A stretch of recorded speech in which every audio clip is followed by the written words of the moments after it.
outspoken. All right, Tara, how sick are you of hearing about tariffs? Very, very. I am too. I feel like it's really the only thing the media machine is focusing on, and like on social media, that's what I'm seeing pretty much all throughout my feed. So I figured it would be fun to take everyone back in time to teen and listen to what Barack Obama had to say about global trade. Listen to this. A small African country is sending you tea and flowers? That's not your biggest economic challenge. It's also proper for advanced economies like the United States to insist on reciprocity from nations like China that are no longer solely poor countries, to make sure that they're providing access to their markets and that they stop taking intellectual property and hacking our servers. So he thought that there should be some reciprocity in 2018, and the crowd, they all cheered when he said it. Yeah, Interesting, exactly. And it's like, you know what? I'm just so glad we have all of these clips that are being resurfaced because people need right? to be reminded that the only reason everyone's up in arms about this is because it's Trump. And I think one of the things that frustrates me the most right now is people are expecting immediate, positive, tangible changes in the economy. And that's just not realistic. It's not going to happen. Like the market is going to take a hit. This tariff plan is affecting the entire global economy and the balance of trade, which frankly, there has been a complete imbalance toward the United States for decades. And I don't think most Americans even understand how unfair and damaging this has been for our country. And I admit, like, I was completely naive to all of this. I had no idea at all about how much other countries were charging us in tariffs until the Trump admin started exposing it all. So we've been trying to like share these insane numbers and the inequalities that are coming up with everyone on the podcast. And yes, if you buy into the narrative that the MSM is selling, it's scary. You know, people are seeing their stocks and their investments and their 401k programs taking a hit. But honestly, was the economy better under Biden? Like, no. And we all want to complain about inflation and the inability to afford to buy a home and gas and groceries. But these things were only going to get worse with another 4 years of the Democrat agenda. And the way we were headed was not sustainable unless everybody wants to be eternally poor and controlled by the government, aka communism. And Biden completely fucked our country. He put us in the worst place economically that we have ever been in terms of our national debt, our economy, our health, our education system, our national security, literally everything. And it's going to take time to get our country back on track. But it's not going to happen if Americans can't come together and support Trump and they keep trying to block his policies, you know, and his executive orders with legal action and protests where most of these people don't even understand what they're protesting. And obviously, the elites want Trump to fail, but it's not the elites who are most at risk if he does. They have their billions of dollars. They don't care about anything but like power and control. It's the everyday people of America and their families and their kids who need to be standing up for Trump. And especially younger people. Like I'm in that demographic of the people who I understand are worried about their 401ks and their stocks, right? But anyone who is young or has kids, your children are the ones that are going to suffer the most if our economy and our national security and our health and our education system and every other area of life that the Democrats are constantly trying to sabotage, if we don't get these back on track, we're fucked. And the only way to get back on track is to give Trump the time and the freedom to do what we fucking voted for him to do. Like, America needs to give this tariff plan a chance. Again, I don't fully understand it. I don't know whether it's going to succeed or fail, but I haven't seen anyone else try to implement a better solution. So I'm 100% for trying it. And we say this all the time, like Trump has more knowledge of the economy and business than any other president or leader that we've ever had. And so I'm sick of this hypocrisy from the left. And to your point, sorry, my phone started playing itself. To your point, like the clip you just played, Why are they losing their shit? Because it's Trump's plan, right? And it's like, we played a clip last week or the week before, I don't know, where Obama was talking about like a Doge style government reform during his presidency. And Stephanie, I have another clip for you because this one is courtesy of Sean Hannity, going back to when Obama was president. And both Obama and Biden as his VP were talking about fraud and waste in government. I don't know if you've heard this one, but I'm going to play it for everybody. Everyone knows that getting rid of the deficit will require some tough decisions. And that includes cutting back on billions of dollars in programs that a lot of people care about. But what should be easy is getting rid of the pointless waste and stupid spending that doesn't benefit anybody. Waste we should be getting rid of, even if we didn't have a deficit. Sure, some of these cuts aren't that big, but no amount of waste is acceptable. Not when it's your money. Not at a time when so many Americans are already cutting back. Just as families are living within their means, government should too. Did you know the federal government pays for a website devoted to a folk music ensemble made up of forest rangers? They're called the Fiddlin' Foresters. I'll put their music on my iPod, but I'm not paying for their website. And there are hundreds of similar sites that we should consolidate or just get rid of. By the way, you're not only paying for websites no one needs, you're paying for thousands of buildings all across the country no one uses. For the last decade, the government's owned a massive and completely empty warehouse in the middle of Brooklyn, for example. Now, the government hadn't been able to sell this building and others like it because of red tape and Washington politics that held things up for years. But we're finally cutting through all that and plan to get rid of these buildings in the months ahead. We need to step up our game. We need to go after every dime.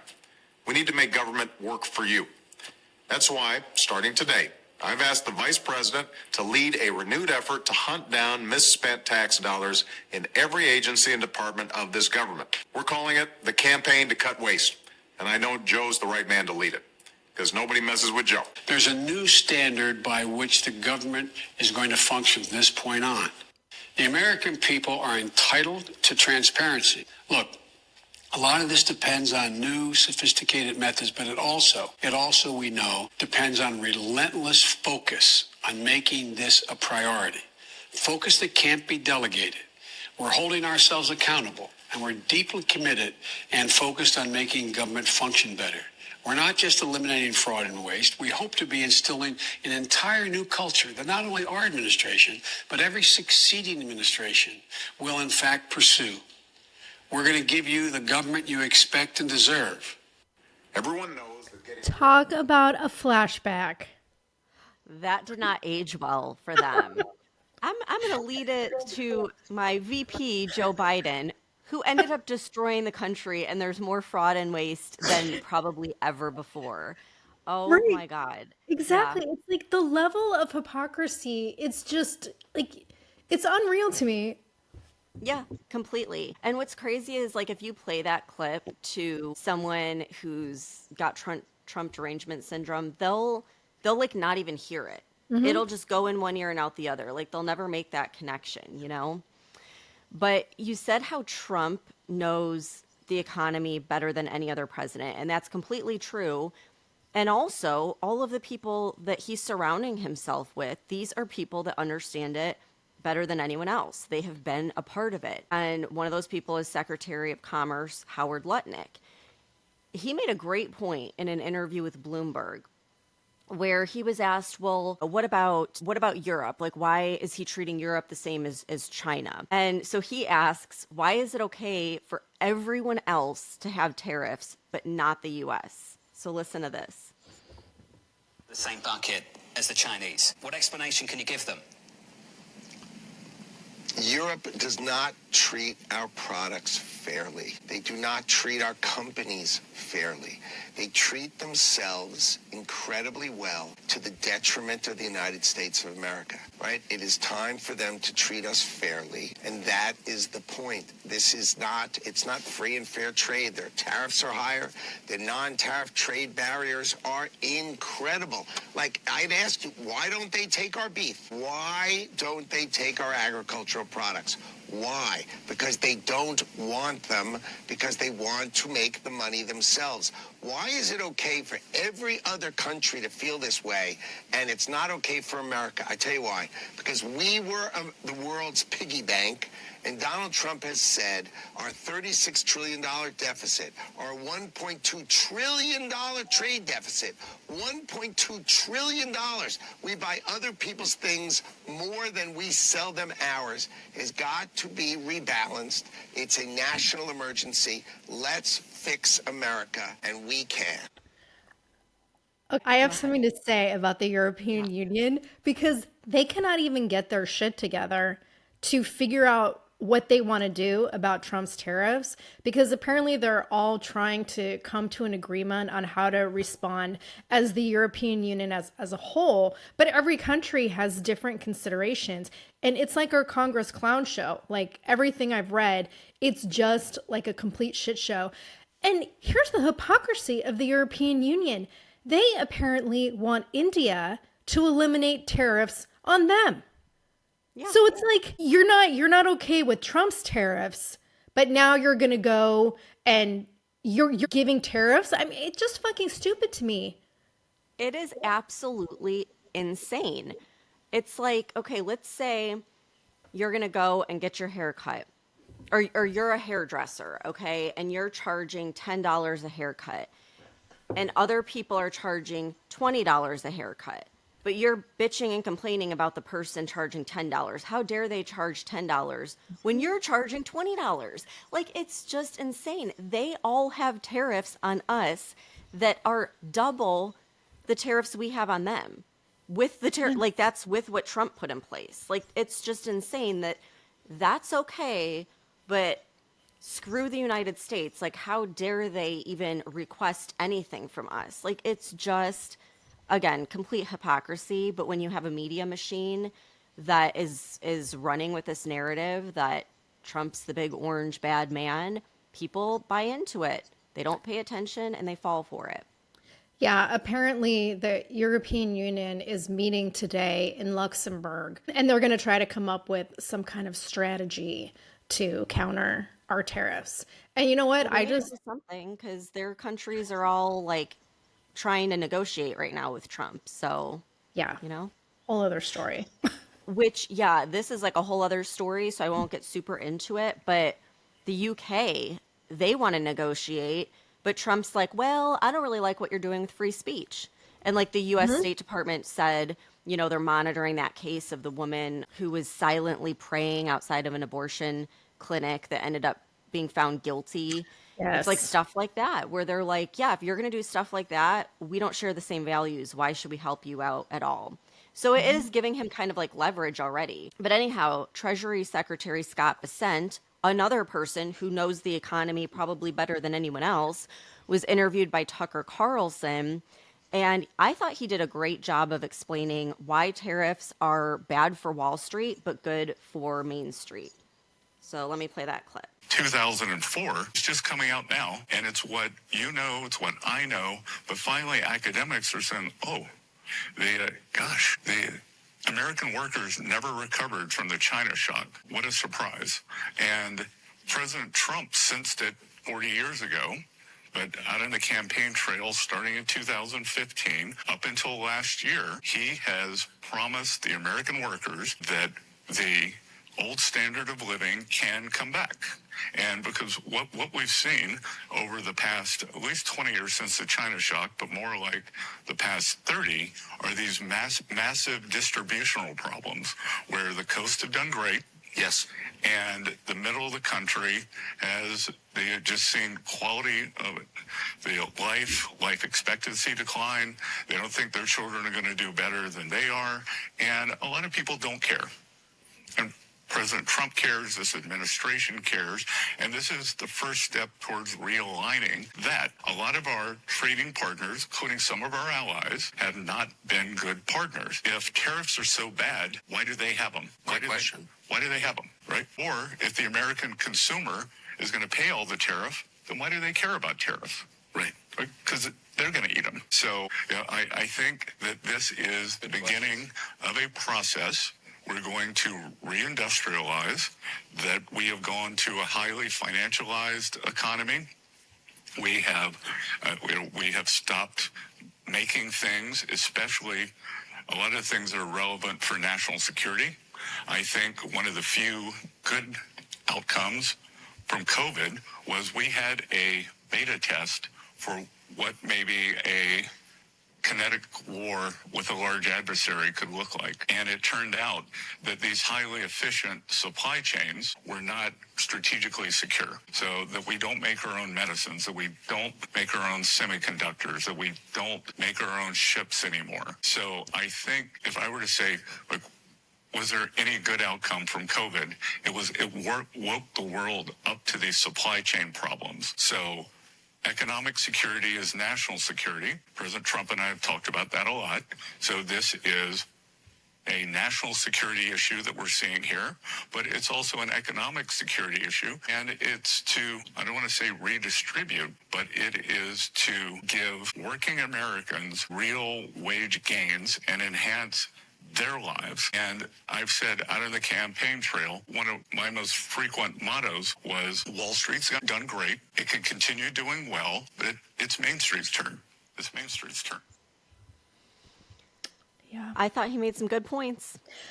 I gotta say, with the whole COVID supply chain issue, I think that's something that people have just conveniently forgotten because we have such short-term memory. Like, I swear most people, we live in this society where we just want immediate gratification with everything.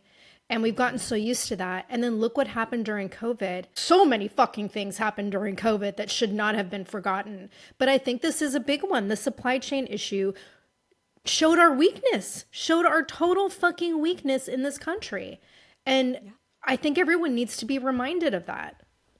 And I think it's so crazy that it took 20 years for the academics to finally admit that maybe sending everything over to China to be manufactured wasn't such a good idea. But he makes very common sense points. If tariffs are so bad, why does every other country have them?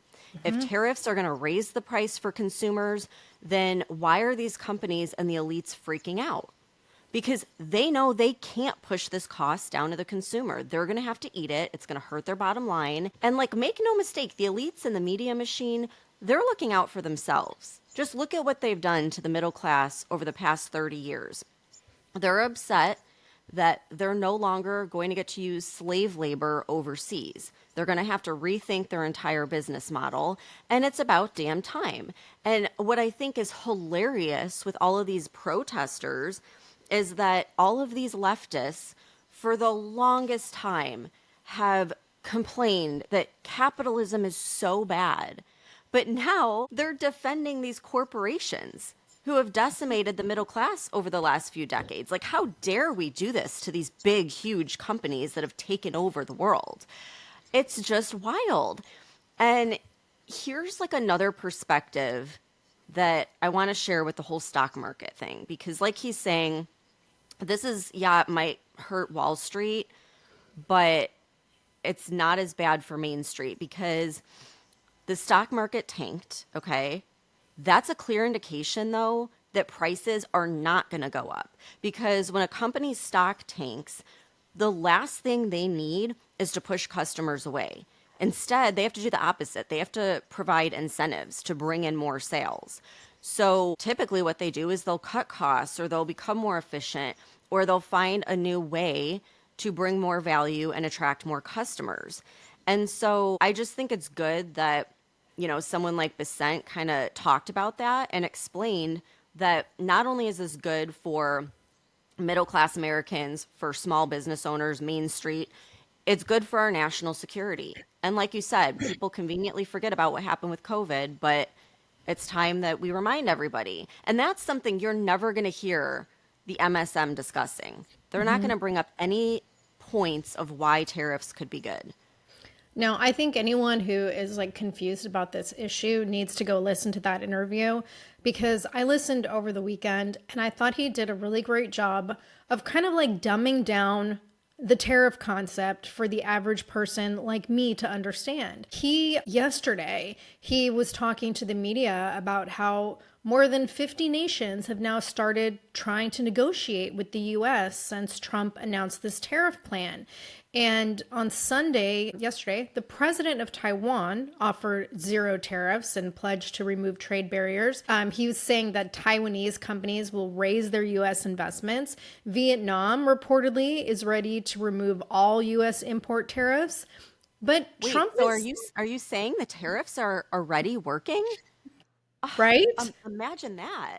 Yeah. And what's interesting, though, is Trump said yesterday that he is not going to budge on the tariff issue. And I don't know if this is a business strategy and he's like playing hardball and he'll end up lowering or removing the tariffs, or if he's literally just standing fast with the tariff program. But Trump told reporters on Air Force One yesterday, he was talking about our trade deficit with China. And he said that that has to be resolved before he will even consider making a tariff deal with China. And we apparently have $1 trillion trade deficit with China. And that he said we lose hundreds of billions of dollars a year to China. And unless we solve that problem, he's not going to make a deal. He said they have to solve their surplus. And I agree with that. And then Scott Bessent went on NBC and Meet the Press yesterday. Like everyone was talking to the MSM and the press about this yesterday. And he was saying there's no reason to anticipate a recession based on the tariffs. And like you just mentioned, he said Trump is creating maximum leverage for the United States. And I'm going to get a little bit snarky here for a minute because one of my favorite reports that I saw this weekend was in the Daily Mail. And it was a report talking about how Nancy Pelosi's $270 million net worth dropped by $7 million since Trump's tariff announcement on Tuesday. There's apparently a political money tracker called Quiver Quantitative, and they have like a whole Pelosi tracking system. And I guess she's lost $23 million since the start of the year. And this drop has taken her down a notch. So she's no longer at the top of the richest lawmakers in Congress. She's now number 3. And so the article pointed out who was in like the top 5. And I noticed a trend. So aside from Pelosi, all of the top earning members of Congress actually made their money well before coming to Congress. So the richest person is Senator Rick Scott from Florida, and he started a healthcare company back in the 90s that later grew to become like one of the largest healthcare providers in the country. So that's where his money came from. The second wealthiest is also from Florida, and that's Rep. Vern Buchanan. I don't even know who that is, but he started building his wealth back in the 70s with a printing business and then started an automotive group in the 90s. And then after Pelosi, the fourth wealthiest person is Senator Mark Warner from Virginia, who I guess was one of the co-founders of the company that became Nextel. So that's years ago. And then Rep. Darrell Issa from California made his fortune starting an automotive electronics company in 1982. So I'm bringing this up. I know I'm kind of like going off on a tangent, but I'm bringing this up because we talk a lot about these members of Congress who suddenly became worth billions in the past 4 years under Biden, and how we want all of those people to be investigated. And in reading this article, it made me think like, I don't have issues with anyone in Congress who made their money by building a business 20 or 30 years ago. Like, good for you. That's completely different from the insider trading and the God knows what other illegal ways Pelosi and the deep state and the liberal members of Congress suddenly became multimillionaires over the last 4 years. So it was just kind of fun to see that she lost millions that she essentially got illegally in the first place.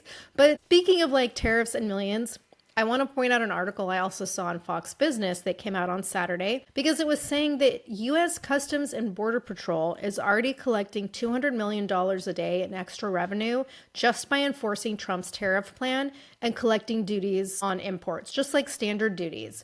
And this is in addition to the billions that the Border Patrol is bringing in from some of Trump's executive orders. So they brought in $4.8 billion under 14195, which I guess is an order he signed targeting synthetic opioids from China. They brought in $861 million under Executive Order 14193, which also deals with stopping drug flow, but from Canada. They brought in over $2 billion under Executive Order 14194, which addresses trade issues at the southern border, and over $1 billion has been collected under Section 232 duties on steel and aluminum. So, Stephanie, this is billions of dollars that have already been saved with tariffs and executive orders. And yet, instead of anyone other than Fox News reporting on this, I don't hear about this in the MSM. They don't cover anything positive that Trump is doing. All they cover is how his tariffs are destroying the global economy.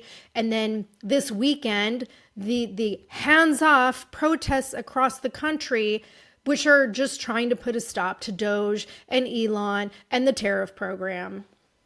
Yeah. Well, and I want to say something about how, it's like, is he trying to make a deal with Taiwan or will he not budge on tariffs? And I just want to bring this up because one of the talking points on the MSM is like, oh, he even put tariffs on this island where only penguins live. Like, how ridiculous. Big bad orange man, And Howard Lutnick was on MSNBC and he's like, well, let me tell you why he did that. I know exactly why. And there's actually a very good reason for that. If there is anywhere in the world where he says, I'm not going to put tariffs there, China will simply make a pit stop in that country and then bring their goods over. And they've done that in the past. So he has to have tariffs everywhere. Otherwise, China will figure out a way to get around the tariffs. It's like a loophole. So Wait, there goes that's that what, talking point. yeah, that's what they were doing with Vietnam, apparently. Like when Yeah, Trump put the tariffs on China a few weeks ago, they just kind of circumvented it and went through Vietnam. exactly. So, I mean, that's why I think he's not going to budge. Like he's been talking about this for 40 years. He's not going to just, roll over on it. I think he will negotiate with certain countries outside of China, but I don't think that he wants to leave any loophole open that China can take advantage of. But yeah, the protests, okay? So again, people protesting that have no idea what's even happening or how tariffs work or why they're even at the protest, which is makes for great entertainment. Like I was having a blast watching this on social media. So there were just a ton of posts that went viral.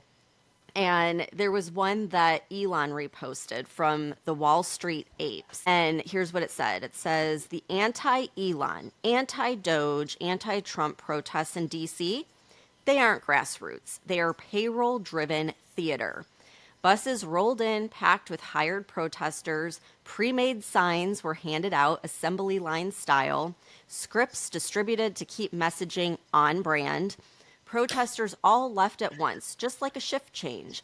The protests are organized AstroTurf, NGO-backed, donor-funded, and as fake as their outrage. It's a union of grifters and bureaucrats trying to stop Elon from cutting off their taxpayer-funded gravy train.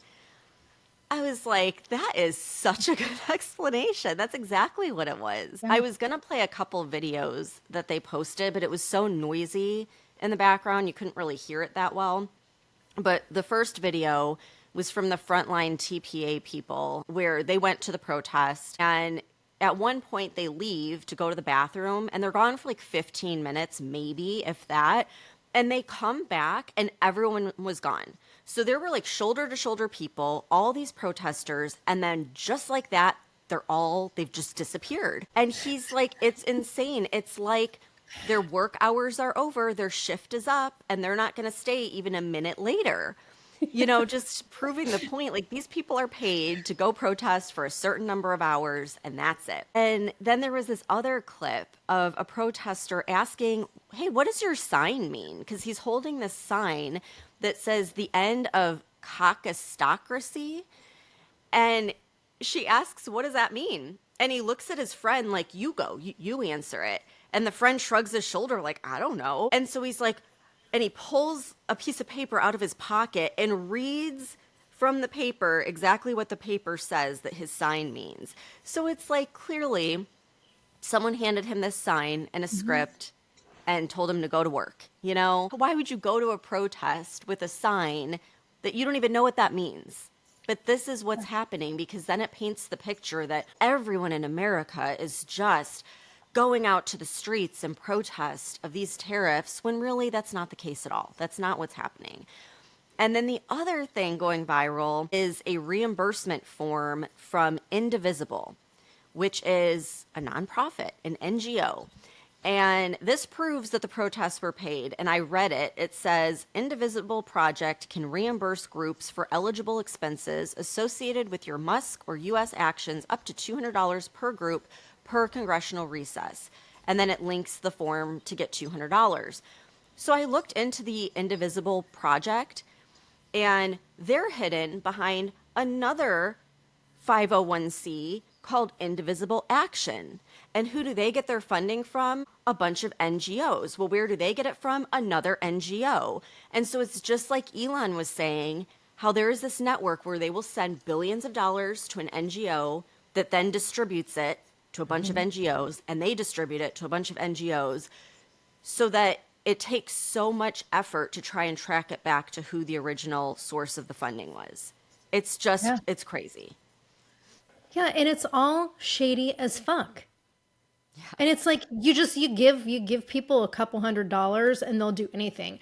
I saw that here the other day. It was so bizarre. We had to go to the mall for something, and there's like this new store that opened up, and there was a line like around the building, outside and around the building. And I'm like, what is this? And so I looked up the store, and it was a blood donation site. And I'm thinking, wow, a lot of people are like donating blood. Like, how amazing. And then I start reading on their website, because they're paying people. They're paying people the equivalent of about $200 to donate blood. So that's why there was a giant line, not just people doing it, for the good of donating blood. Oh, yeah.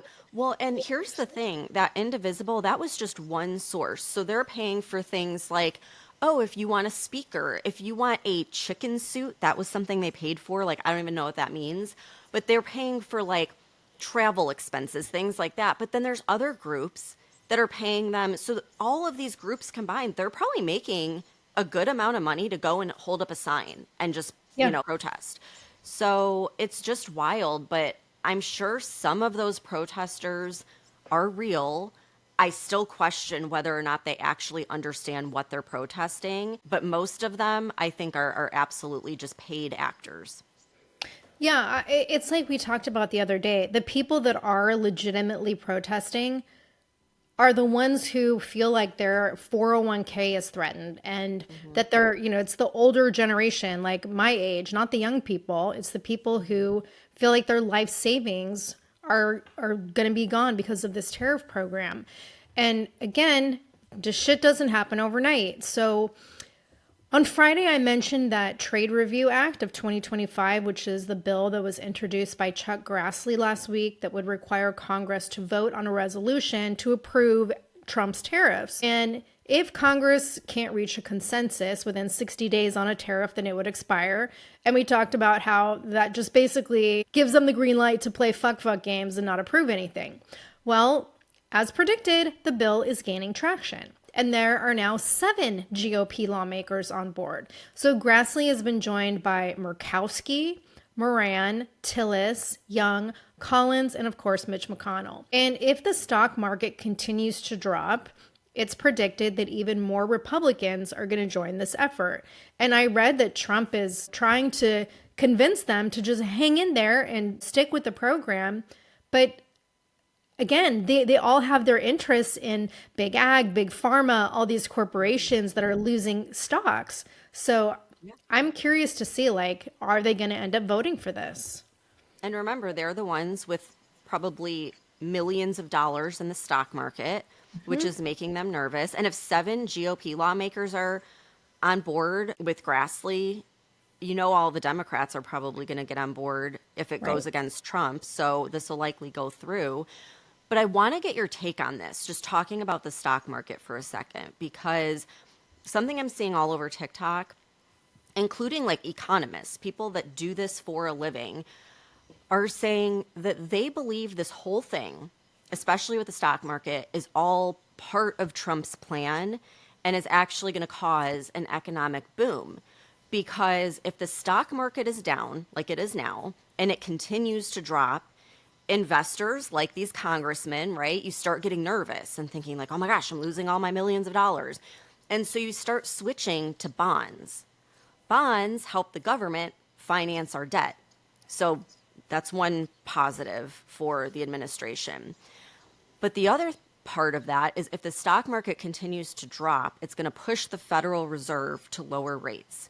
And not only is that going to help people buy houses, buy cars, things like that, but it's also going to save the United States hundreds of billions of dollars.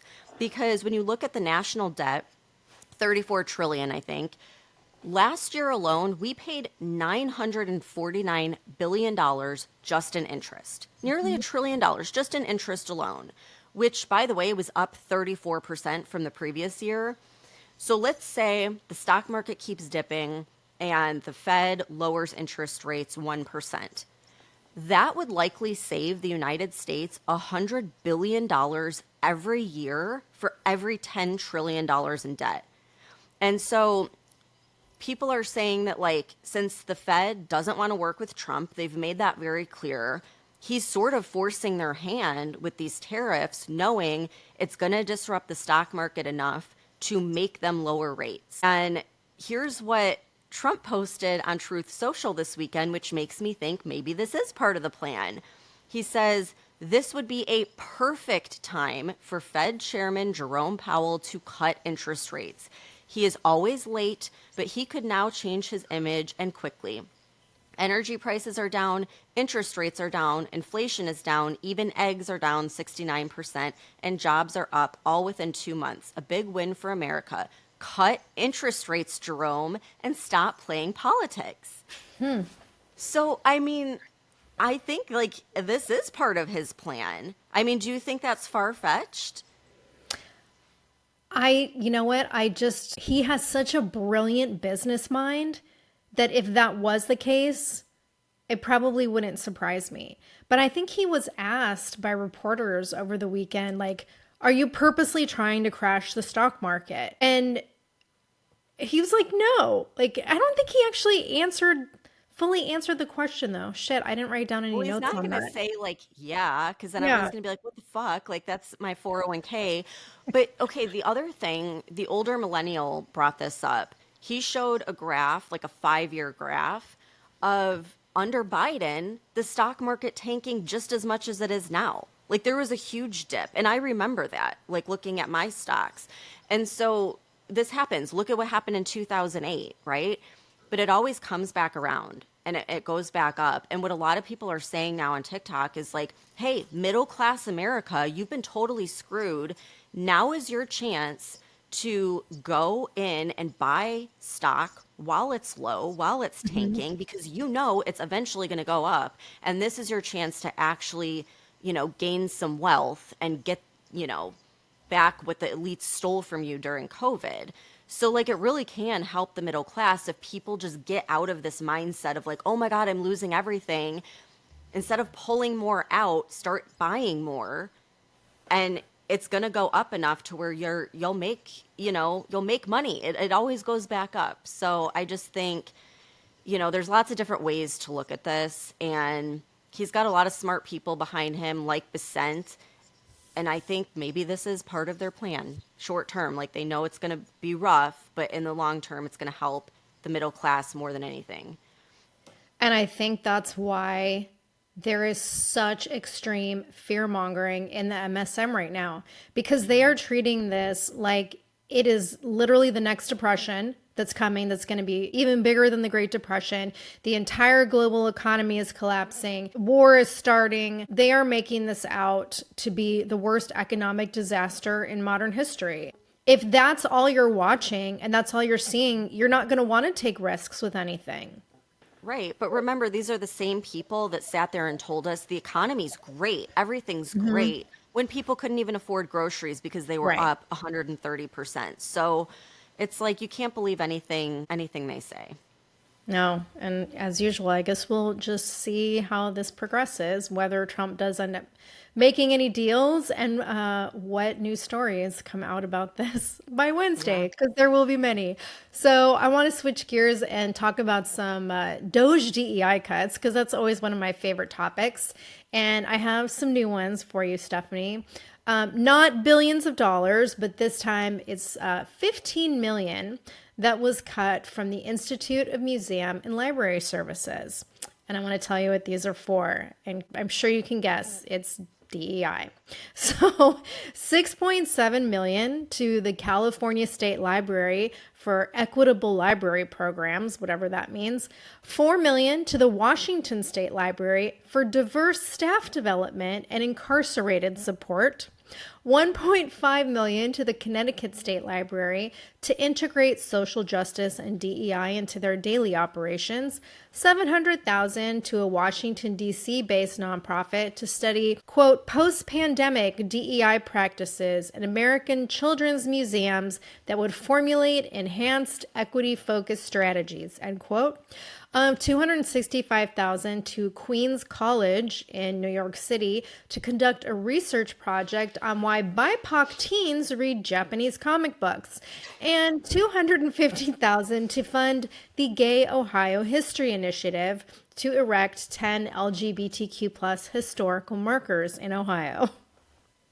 Oh my God. Did they like purposely pick that language too? The Gay Ohio History Initiative to erect I know. 10 historical markers. Okay, great.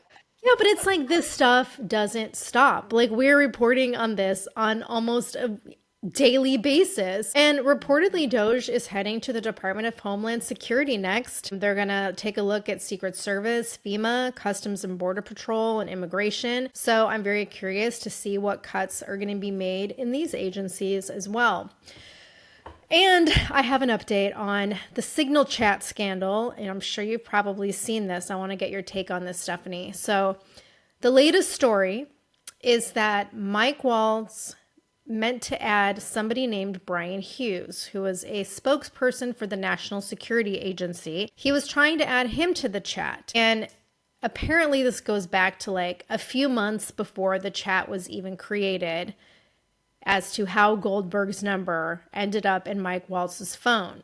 So this was reported by The Guardian on Saturday, and then like every other MSM publication caught on to this. And basically they were saying that there was a forensic review that was done by the White House Information Technology Office, and they discovered that Waltz ended up with Goldberg's phone number last October when Goldberg emailed the Trump campaign about a story related to something that Trump had allegedly said about injured service members on the campaign trail. And at the time, Brian Hughes was a spokesperson for the Trump campaign, and he forwarded the email to Waltz to kind of brief him on the story to see if he could have some input on it. But Waltz apparently never ended up contacting Goldberg.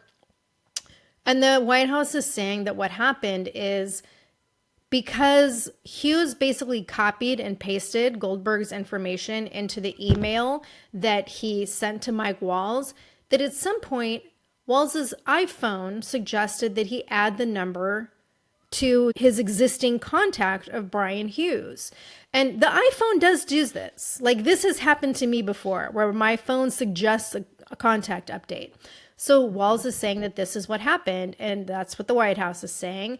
And reportedly, this mistake went unnoticed until this whole Signal scandal happened. And so is this possible? Yes. The only part that still bothers me is Waltz is claiming he's never met Goldberg. And Goldberg is claiming that they've met at least twice. And Goldberg told The Guardian, quote, "I'm not going to comment on my relationship with Mike Waltz beyond saying I do know him and have spoken to him." So again, I think the iPhone update story is highly possible, but I still feel like there's holes in the overall story. Stephanie, what do you think? Yeah, I mean, I can definitely see how this would happen. I've had that happen on my iPhone. It happens all the time. There's a number you don't know, it'll say maybe, and then it'll like come up with a person that they think it is.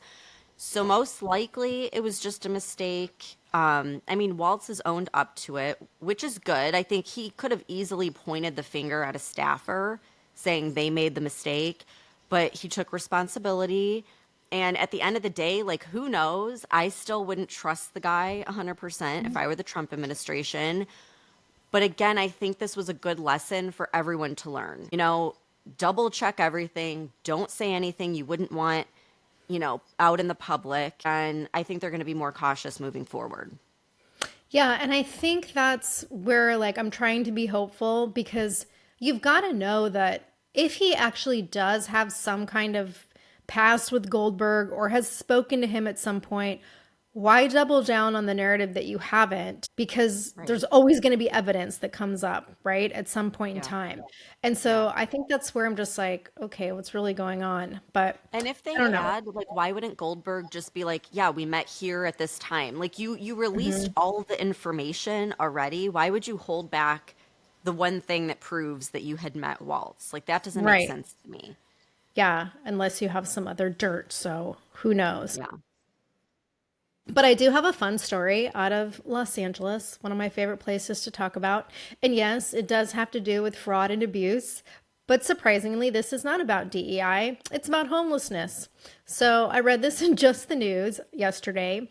The Los Angeles Homeless Services Authority was just defunded by the LA County Board of Supervisors. Why? Because they failed two recent audits where the CEO, Valisha Adams Keelam, and I don't think that's a mistake. I think her name is Valisha. She was found to have quote unquote inadvertently signed millions of dollars of contracts to a nonprofit that her husband worked at in violation of a conflict of interest policy, obviously. Like, how strange, right? How do you inadvertently sign for millions of dollars of contracts to the company that your husband works for? Like, is she trying to pretend she didn't know he worked there or didn't know the money was going there? I don't know because it didn't give a lot of details. But conveniently, right after the decision was made to dismantle the agency, she resigned as the CEO.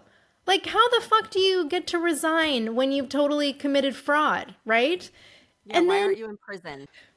we have idiot Mayor Bass saying that defunding this agency is going to deprive the city of Los Angeles of essential resources for, quote, holistic solutions to individuals with complex needs.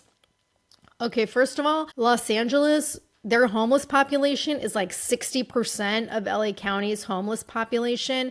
And it doesn't sound to me like if their numbers are that high, which I have seen firsthand, I don't think the money is going to effective holistic solutions for the complex needs of the homeless, especially if this kind of agency was shut down in California. Freaking believable. Yeah.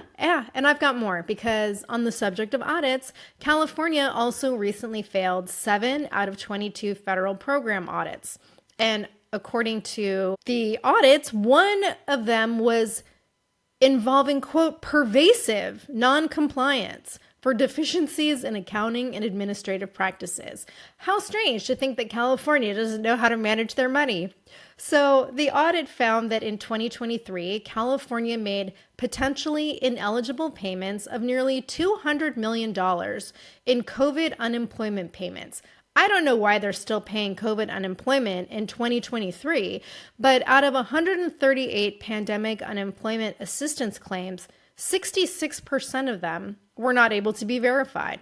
So at this point, I just don't even understand why California is receiving federal funding for anything, especially when we have Newsom trying to defy Trump at every turn. And I mentioned on Friday that he was going to announce California wanting to make independent trade deals, and he did. And I thought I had the clip ready, but apparently I don't. So here we go. Listen to what he had to say, if I can find it. Sorry, guys, I wasn't prepared. Oh, here we go. Why is there no volume? Mine does that now. I have to like turn My the goodness. mute button off. Let me try.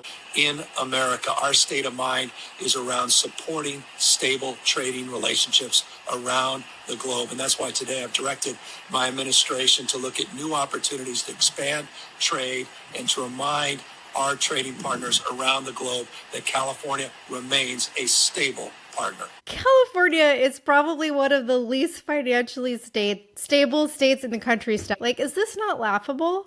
I know. They have the highest taxes, yet they have this massive deficit and they can't account for anything. They fail all their audits. I mean, It's just crazy. It really is. You can't make this shit up.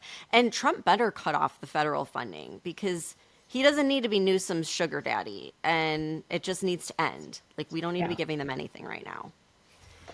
But anyhow, I have a disturbing story. This is like totally off topic, but I saw this and I was like, holy shit. So this happened in New York City where an 11-year-old girl called 911 saying her uncle had stabbed her and her siblings. And when the police arrived, this guy was holding a bloody meat cleaver. Like, how freaking terrifying is that? And so the police immediately enter and he lunges at them. So they shot and killed him. But by some miracle, all of the children survived despite serious wounds. But like, how freaking terrifying is that? He had a damn meat cleaver. Could you imagine yeah, showing up to a house like that? I saw this story and they actually showed pictures of the girl like covered in blood. Yeah, it's like a So horror crazy. movie. There's Yeah. blood all over the walls, and Yeah. but they all survived. Like, thank God. So that happened, and then there's another crazy story in Texas where Austin Metcalf, a 17-year-old boy, was stabbed in the heart when he asked another teenage boy to get out of his seat at a track meet. The guy just gets up and stabs him in the heart, allegedly. And so he died in his twin brother's arms before the medics even got there. And it's just such a tragedy, right? So I'm looking up the story, and People Magazine decides they're going to cover it. This is the headline, okay? It says, the family of 17-year-old Carmelo Anthony has raised more than $85,000 in donations for his legal defense. That's the headline they choose to go with. And then the entire first half of the article talks about the alleged killer and like paints him in a positive light and like tries saying this is self-defense. And they even provide links to where people can donate to his legal defense. And then at the end of the article, they give like a tiny blurb of the actual victim who was murdered. And, you know, this kid was an incredible student, an athlete. He had everything going for him before his life senselessly ended. And I just want to say to the author of this article, Charlotte Phillip in People Magazine, you are a disgrace. Like, shame on you for propping up an alleged murderer and somehow insinuating that this was the victim's fault. And I would suspect that this is because the alleged murderer was black and the victim was white. If it were the other way around, we know the article would have sounded much different. But to like post links to this kid's legal defense after he just stabbed someone in the heart for no good reason, allegedly, is just mind-boggling. Like, how low can People Magazine go? Yeah, and this kid, like, apparently the first thing he asked the cops was if Austin Metcalf was okay. Like, is he okay? And then he said he asked if, like, what he did could be considered self-defense. Like, no, you're a fucking murderer. Yeah. Yeah, absolutely crazy. So So sad. insane. Yeah, it's incredibly sad. And okay, anyway. All right, I totally lost my train Sorry, of I thought. just made things so No. depressing. But I was like, what is going on with all these like random ass stabbings? You got a meat cleaver and then you got a kid stabbed in the heart for no good reason. Yeah, the whole thing, I mean, you're not safe anywhere. It's just crazy to me. I got to bring up the TikTok ban because, like we thought, it didn't happen, right? So, in the 11th hour, of course, Trump signed an executive order to keep it going for another 75 days. And he posted about this on Truth Social, basically saying that they had a deal with China, but it all fell apart because of the tariffs. So he said, quote, my administration has been working very hard on a deal to save TikTok, and we have made tremendous progress. The deal requires more work to ensure all necessary approvals are signed, which is why I'm signing an executive order to keep TikTok up and running for an additional 75 days.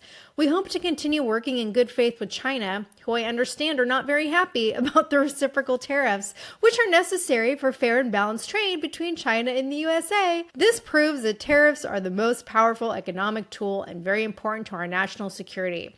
We did not want TikTok to go dark. We look forward to working with TikTok and China to close the deal. And then my favorite part at the end. Thank you for your attention to this matter. Oh man, that's awesome. I am so fed up with TikTok. It's like, I think I said on one of the episodes last week, they were censoring and banning all these conservative accounts for like no reason. This week, they're showing videos from before January. So like I'll see something and I'm like, oh, that's weird. And then I'll Google it or look it up. And it's something from like 2024 that's completely irrelevant, but it's showing up as like new content in the feed. So I don't know what the heck they did to the algorithm, but I think that the TikTok we loved died when the US government got involved and tried banning it in the first place. It was great up until that point. So I'm just annoyed with it. I honestly don't care. I don't care at this point if it stays or if it goes. I'm just so over it. But that's great that Trump's trying to save TikTok, whatever. So since I depressed everybody with the meat cleaver story and the stabbing, I figured we could end on something a little more funny. And last night, while I was scrolling TikTok, I found this clip and it had me laughing so freaking hard. So first of all, do you ever listen to Theo Von? Yeah. Okay. So, he's just funny and like has kind of stupid humor or whatever. So this is a clip of his podcast, and a caller calls into Theo and wants some life advice. So listen to this. Years, and it turns out I got her pregnant. The word got around, and somehow it turns out that she's my first cousin. Wow, dang, brother, that's, ooh. You're gonna be raising a dang lizard, homie. You can't, wow, brother, good golly. At the very least, it's gonna need glasses. That thing is going to need bifocals, brother. Make sure it doesn't stand straight up when the moon is full and shit like that when it's real young. I'd hit a couple high notes near it on the instrument. See if its eyes turn red or anything. But you're just going to have to keep tabs on it. Just stay safe, brother. And I would back off that type of behavior. If you win this round of DNA roulette, brother, I'd leave the rest of the bullets in the chamber, baby, when it comes to family. It's like, just keep tabs on it. Just keep tabs on a baby. Yeah, you know what's funny? Like, I only knew who Theo Von was because he's friends with Andy Frisella, and he talks about Theo Von stuff all the time, and I think they work on some projects together. But I always thought he was older. And then Aaron sent me a clip one time of him talking, and I was like, no fucking way. That's Theo Von? Like, he just looks like a young stoner dude. Yeah. But that clip makes sense. He got, I think he got famous from The Real World or like one of those MTV shows back in the day.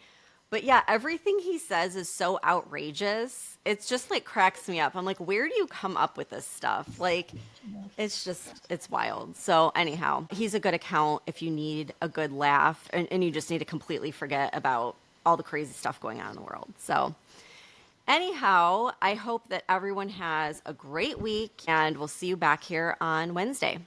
Thanks for tuning in.